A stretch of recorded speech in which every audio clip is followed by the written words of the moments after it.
Créé par arrêté numéro 13785 du 28 mai 2015, après avis conforme de la Commission bancaire l'Afrique centrale et dernière née des 11 banques congolaises, la BESCA a su rapidement s'imposer dans le paysage bancaire du Congo.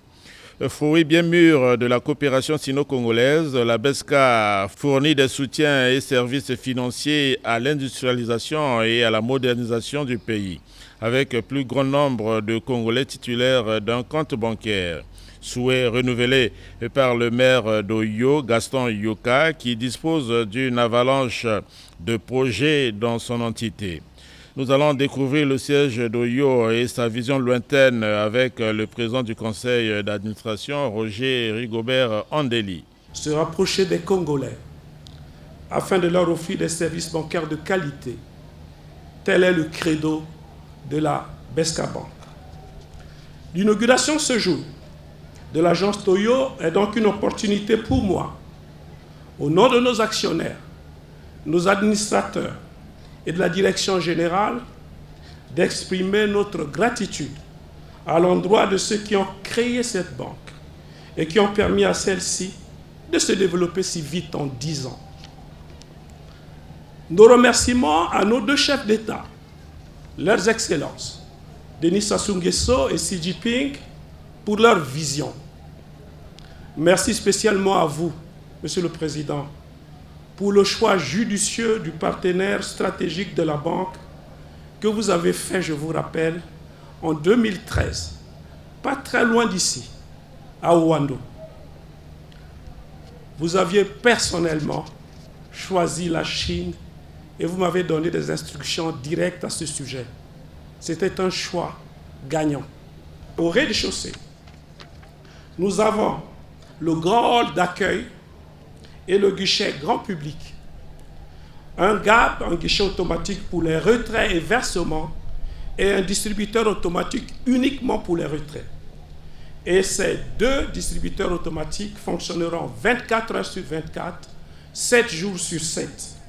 Le ministre Christian Yoka, argentier congolais, se réjouit de l'implantation du siège de la BESCA à Oyo avec la volonté affichée d'aller dans tous les horizons de la République. Car il n'y a pas d'économie stable sans banque stable, dit-il.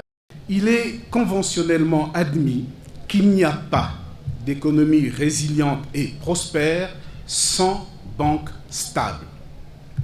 Par ailleurs, l'implantation des banques commerciales dans les zones semi-urbaines ou rurales reflète sans nul doute la nécessité d'accompagner une dynamique économique naissante, caractérisée par des besoins en sécurisation d'épargne, en utilisation de moyens de paiement modernes et en demande de financement adapté. Le choix de la ville d'Oyo par la Banque sino-congolaise pour l'Afrique n'est donc pas anodin.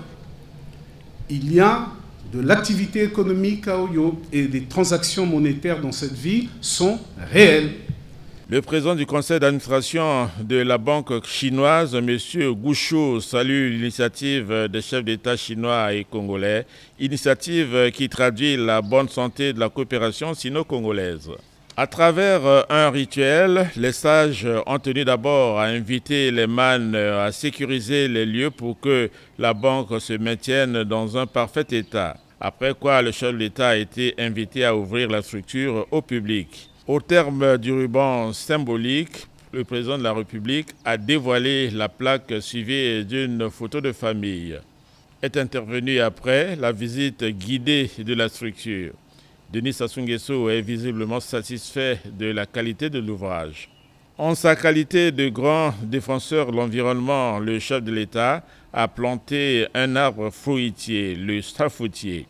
Le président de la République a pris ensuite un bain de foule. Les populations très nombreuses à travers des chants et danses sont venues manifester leur joie.